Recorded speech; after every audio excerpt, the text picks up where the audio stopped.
Alors je m'appelle Ilyes et je viens de Lille actuellement. Je suis 3D artiste dans la vie. Ce qui est intéressant avec la 3D aussi, c'est que c'est très multidisciplinaire. Je voulais pas passer par les canaux du dessin en fait.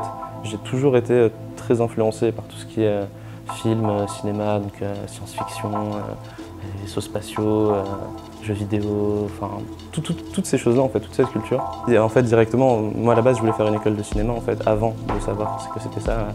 Quand j'étais encore plus petit, je me disais je vais faire des films. Et puis je me suis dit, quitte à faire des films, autant pouvoir tout contrôler dedans. Tu as le contrôle total sur ce que tu produis, sur l'image, sur donc, le sujet, sa forme, si c'est un humain, si c'est pas un humain.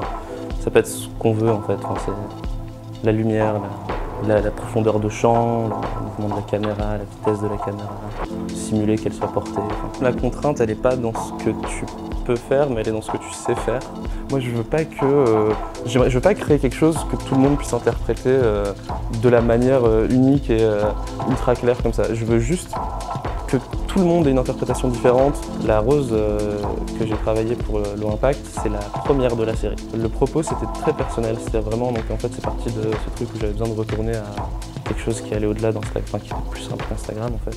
Plus simple que tout ce que je trouvais sur internet, toutes les influences que j'avais, donc les fleurs, c'était tout choisi. En tout cas, ouais, je voulais dire quelque chose par rapport à l'influence, au fait qu'on est stimulé, ouais, on est tout le temps stimulé en permanence et ça fait du bien des fois de juste prendre un peu de distance avec ça et de se dire voilà, ça c'est une fleur.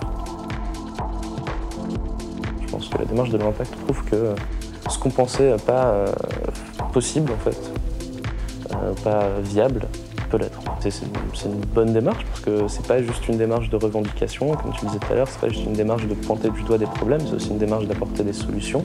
Pour moi, un t-shirt blanc, c'est à la fois un appel à la création et une revendication en lui-même, en fait, le t-shirt blanc. Porter un t-shirt juste blanc, c'est un message en soi.